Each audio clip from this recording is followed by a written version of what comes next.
Barry is one of, if not the most versatile brawler in the game. He has aspects of nearly every single class in his kit, and even his gameplay resembles that of a hybrid brawler. Furthermore, he demonstrates the topic of self-sufficiently extremely well, and despite his stats saying otherwise, he can definitely be considered somewhat of a generalist, or at the very least, a well-rounded brawler. Looking at Barry's stats, he resembles a squishy thrower and not at all a generalist. He has quite a low health of 5000, he throws his attacks over walls, his reload speed is very slow, his movement speed is normal, and his attack deals low damage. These are all typical of a thrower, and unless you're Juju or Larry who have a spawner with them, throwers are not that good as an earlier pick. Yet Barry isn't really that bad as an early pick, like a second or third pick. But why? Well, his main attack is part of the reason. Having an attack that can both damage enemies and heal you is a very rare ability. In fact, only him and Doug can do it without unlockables. But why is this important? This means that his main attack not only gives him more healing, but also damages enemies at the same time, increasing both his survivability and his threat to enemies, making enemies wary of approaching him. But no one in their right state of mind is scared of 1320 damage and 660 healing, right? Well, the interesting thing about Barry's main attack is that it stays on the ground a whole 6 seconds after being thrown, which can deal up to 5 ticks of damage to enemies, or heal teammates / Barry for 40% of the damage that would have been dealt to the enemies. Unfortunately, the damage and healing of multiple puddles don't stack, meaning it will only do 1 tick of impact damage, unlike Barley's attack. With this piece of information, you can see how suddenly Barry can be a threat. Close range brawlers are his biggest threat, and it's not like this changes that fact fully, but it definitely equalizes the battle a little bit.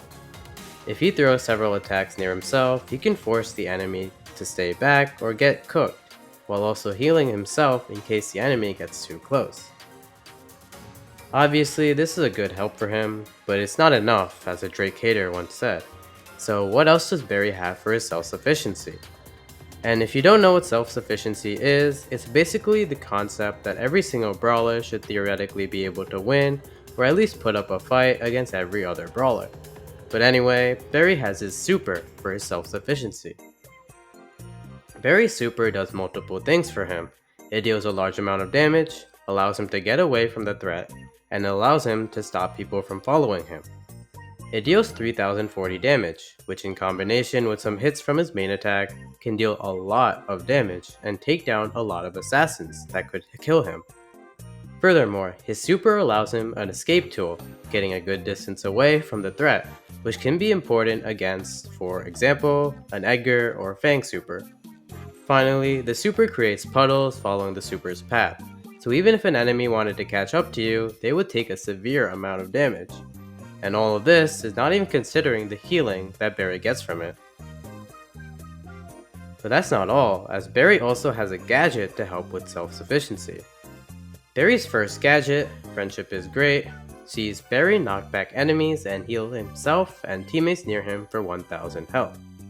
This is basically Gene's gadget on steroids, as it not only gives the knockback to push enemies away, but gives important healing not only for himself, but also for his teammates, getting value even when there's no enemy near Barry to knock back. Speaking of Barry's gadget, let's talk about the rest of his unlockables. Barry's other gadget is Healthy Additives, which sees Barry's main attack last for 100% longer. It's not like enemies are standing in the same place for 5 seconds, so this isn't really the most useful gadget other than on specific choke points, but it does have a niche use in Heist, giving a lot more damage dealt to the safe. Now let's go over his star powers. Barry's first star power is Floor is Fine, seeing Barry gain 50% increased reload speed when standing in his own ice cream. Since Barry often heals himself, this can get a lot of value for him, especially since his reload speed is one of his big weaknesses. This can allow him to either deal more damage to enemies and control more area, or simply get more healing for the team or himself, or both. Barry's second star power is Making a Mess, which gives him 20% more damage on impact areas with no ice cream. This isn't really a good star power and rarely gets a lot of value, as the damage amount is just too little to make a big difference, making the other star power just much better overall. With that out of the way, let's talk about the second main topic of this video, his versatility. I'm going to talk briefly about how each class he fits, no matter how small the justification may be, and end with support. First, Tank. He heals himself. Second, Assassin. With the way his super works, he can use it like a Fang super, and travel to kill an enemy at a low health, as it deals a solid amount of damage. Next up is Damage Dealer. He isn't much of a damage dealer to enemies, but he definitely is in another way. He has a niche in Heist, as he can deal lots of damage to the Heist safe, since his attack lingers on the ground for 6 seconds. This means with every attack, he deals an insane 10% of the enemy Heist safe. And this can get even more ridiculous, with his Floor's Fine star power, and especially his healthy additive gadget, which doubles this damage. And with the gadget rework, he's no longer limited to just 3 or 4, and can spam it every 12 seconds, though that's sort of the opposite of the definition of spam. Now, Controller. Barry's actually really great at controlling, even better than someone like Barley, simply because of how long his attacks linger. This allows him to control areas and choke points, forcing enemies to turn away or run the risk of getting a lot of damage dealt to them. And his super gives him even more controlling ability, as he's able to cover an even bigger area, though if you use it for a controlling purpose, you're probably using it to cover a choke point, since it's in a straight line and not in a circle like Lou's super. And to make things even better for his controlling ability, there's his Hypercharge, which I'll touch on in a little. Of course, there's the artillery aspect of him. As I said in the very first slide, he has stats typical of a thrower, with the low health, medium speed, relatively slow reload speed, and obviously the ability to throw over a wall.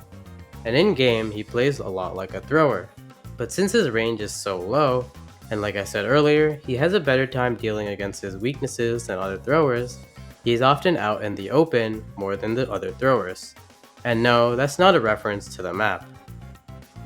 Finally, Support.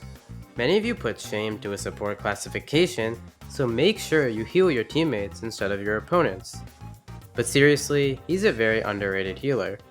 I mentioned earlier that he can heal himself, but his healing on teammates is great. Brawl Stars is a mobile game, so you might think Barry won't be the greatest healer, as the maximum healing he can do is when his teammates are standing still. But that's not totally true. Since his attacks linger for a while, he can easily cover the fighting area with multiple puddles, both damaging the enemy while offering multiple spots to heal his teammates. Another important aspect of his healing is his passive healing. He can put a puddle on a teammate and heal them up, and then just move up and be an asset to his team instead of having to constantly heal the teammate, which can be very important in close game situations like the end of Hot Zone or Heist games, and is very important when you have multiple teammates that might need healing. Finally, he's the only healer that can throw their heals over walls. This is very important, as it allows Barry the chance to not get into the thick of the fight and put himself at risk, but still be able to heal his teammates and contribute to keeping them alive, both causing a nuisance to the enemy team and blessing his teammates at the same time. As always, we conclude with the Hypercharge. This isn't a particularly creative one, but it's a good one. 2 lines instead of 1 for his Hypercharge. This is really good in a lot of different ways. First, a lot more damage and healing in general, which can come into use, especially in something like Heist. Secondly, it's basically impossible to miss. Thirdly, it helps him control larger areas. And finally, it's pretty easy to charge. This is because his super is charged by healing teammates, which gives him a lot of incentive for healing them teammates, but also makes it easier for him to charge a super, just making him a better brawler overall, but only if you heal your teammates. So even if you remember nothing else from this video, Just remember this one thing. Please heal your teammates. Finally, as always, make sure you like, subscribe, and comment. I'm getting close to 15,000 subscribers, so I would really appreciate if you subscribed. If you want access to some cool perks, such as watching videos early, become a channel member. Finally, if you want a chance to win Monstro Miko and future Brawl Talk Brawlers, join our Discord server and participate in our gauntlet. Anyway, thanks for watching. Watch this video, or this playlist, or join the Discord server.